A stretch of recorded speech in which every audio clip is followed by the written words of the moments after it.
on the earnings tax. In this case, we'll begin with Mr. Wagner and then work down the panel. Okay. On April 5th, Kansas City voters will vote on whether to repeal the earnings tax. The tax provides currently about $200 million annually to the Kansas City General Revenue Fund. If repealed, the tax will be phased out over 10 years.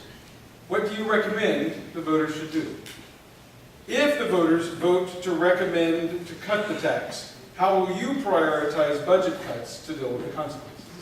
Mr. Wagner. Scott Wagner, 1st District at Large. Vote for the e-tax. If we talk about how we're shipping jobs to Kansas and how they're offering millions of dollars in incentives for business to do it, I can't imagine a better way to help them do more than to offer Johnson County, Lee's Summit, and other municipalities a $100 million tax break. I don't see how that helps us at all. Now, if we decide, well, just so I can say, because I see I'm not sure about that, $200 million of our general fund is paid for by the earnings tax. $100 million or $80 million, depending on the year, of that is paid by other people who do not live in Kansas City. So if we get rid of it, they get their money, and they still try to poach our jobs. I would rather have their money to make sure our streets are clear. I would rather have the money to make sure that our parks are mowed. I would rather have that money for police and for our fire department. And I'm almost out of time, but let me just say that there is no plan that will bring back that amount of money. I'm excited to have this question because I feel that the earnings tax is a crutch to Kansas City. Who wants to walk around on a crutch? No offense there, sir. But if you had two strong legs, wouldn't you prefer to stand on them? And the earnings tax is 1% of our income. That's only the amount of money we get is based on how many people are paying it. So therefore, if people are leaving Kansas City and we're losing jobs, that 1% is not a safety net for us.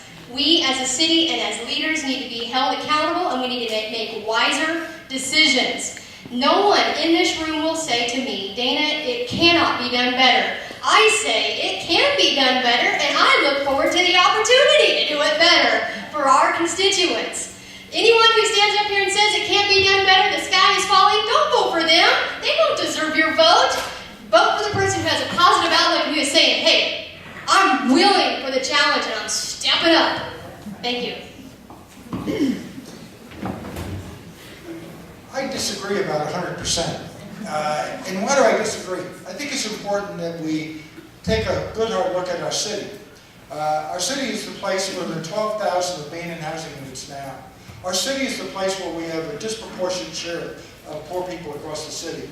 Our city is the place where we've got a disproportionate share of old and decaying buildings. The wonder of the e-tax, and I don't think it's a good tax, I think it's a great tax. The wonder of the e-tax is that Kansas cities are paying $3, and suburban people that moved out of Kansas City are paying $2.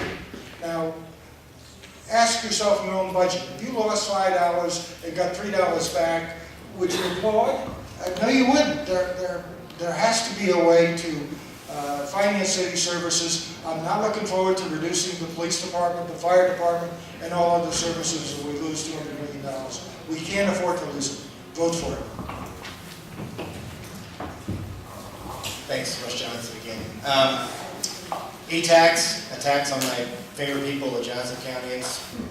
I think we should keep that. The question isn't really so much whether we should have the e-tax. The question is how we're spending it.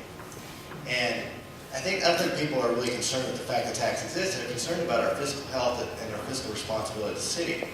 Because a lot of our taxes we put to voters, and they renew. They just renew the police tax. So we aren't getting this message that maybe taxes are bad. We're just getting the message of e-tax is something we need to take a closer look at how we're spending it. I've heard one idea, and that is to transition the e-tax out of the general fund over like the next 10 years and put it exclusively for capital maintenance, such as streets and stormwater control. I kind of like that idea. Johnson County is paying for our infrastructure needs, which we are way behind on the city. Now we would have to backfill that with some other revenue to make sure we still have police, fire. We have 1,450 police officers, 900 firefighters. We still got to pay them somehow. But I think we need to make sure that that e-tax is being spent better. But I like to keep it on Johnson County. Thanks. Aaron Benefield, 2nd District. I agree with Scott. The city has no plan. That's why there's so much uncertainty around the vote on April 5th. 75% of the cities have figured out how to deal without an e-tax. 75% of the largest cities have figured out how to do it. I'm sure we can too. If you feel that the city has administered your funds in a proper and diligent manner, then by all means vote for the e-tax. But regardless of what happens on April 5th, the city needs to sit down. We need to come up with a plan, because we're going to be doing this in 5 years. And we're going to be doing it in 5 years after that. Let's not waste the time sitting about whether or not Johnson County pays for it, and let's figure out what happens if it goes away. I'd rather be prepared than sorry down the road. Alan Dillingham, 2nd District at Large. I've been excited about this whole debate. I think it's good that we have debates on taxes. I think that it's probably a good thing that we sunset most of our taxes, if not all of them. So we have this debate to make sure that they're doing what they're intended to do and have the right consequences. With that said, I think that, like you've heard up here, I think that we absolutely have no viable plan B.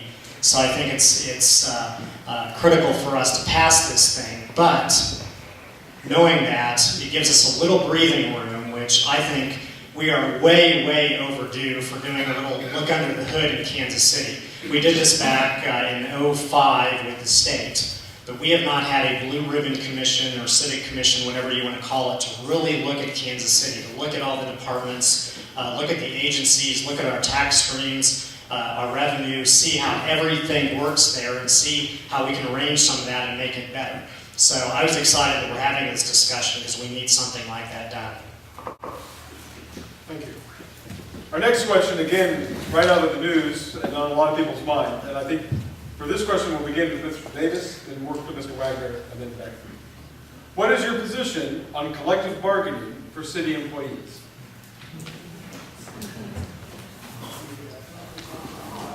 I've got a good background in this. I was the general manager of the Area Transportation Authority for 23 years. I think the problem with union relationships in government is bad contracts, and I think that bad contracts result from managers that make mistakes.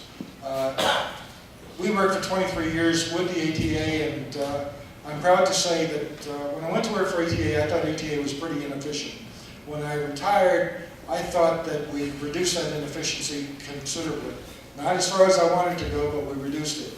For example, when I took over the job, every single operator was paid the same salary, and that meant we couldn't have big buses, small buses, Metroflex buses. The only reason we have those smaller vehicles that are doing a great job serving the Northland is that we negotiated a lower wage for the other two vehicles. We found ways to change that labor contract to make that agency more efficient. So my approach is I want to work with the unions and find ways to get the fat out of contracts. I've done it before, and I think that more can be done in City Hall.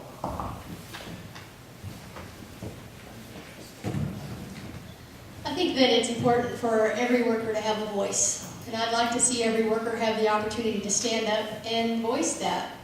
I'd like to see our city government, our government in general, take a more friendly approach to speaking with individuals about their needs, respecting them. I think that's important for respect amongst employer, city, and worker. I don't agree with the place that people are forced into doing something that doesn't suit them. They should have the opportunity to work in a nice, friendly environment. Thank you. Scott Wagner, 1st District at Large. I believe that those workers do have a right to collectively bargain. And I think you've seen their sacrifice over the last 3 years in the city budget. 500 people who used to work for the city are no longer there. Wage freezes have happened the last 3 years.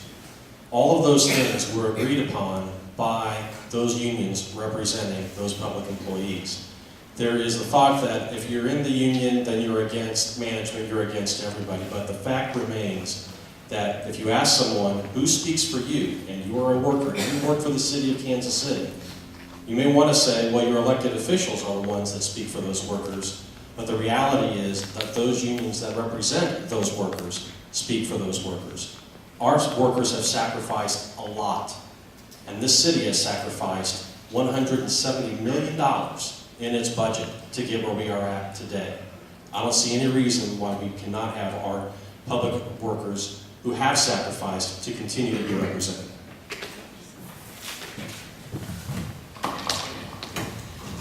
Alan Dillingham, 2nd District at Large. I think when we talk about collective bargaining, we're talking about the staff down there, and I agree with what Scott was saying here. That the last few years have been awful tough. To me, it always comes down to the people down there, and it's been just a terrible environment to work in. The leadership of the city staff, the council, the mayor, when they're just out there squabbling and bickering, there's absolutely nothing to look up to there. There's no direction, no vision of what they should be doing. There's been the constant, not dialogue, but bickering with the old city manager that we have. We have a new city manager now that I think is a good one, but we need to get that acting label off him.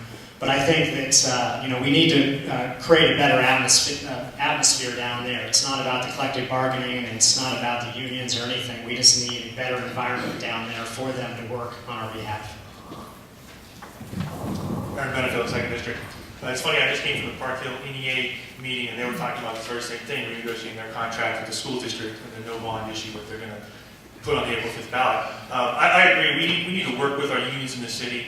Those people, they do work hard, but we've had a antagonist type environment in the last few years down there, and we need to make sure that we can get them to do what they need to do, but we also need to make sure that we have a good value for our tax dollars. Unions aren't going to go away, so we need to learn to work with them and make sure that we can get the taxpayers the best deals possible.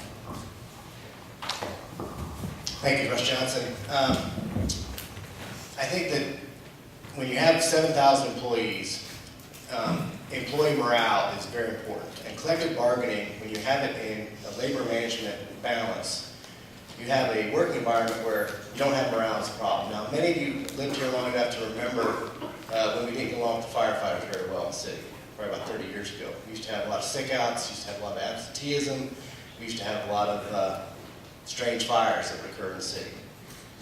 We don't have it anymore. We get along great with the firefighters, we get along great with the police union, we get along great with the rank and file other union in the city.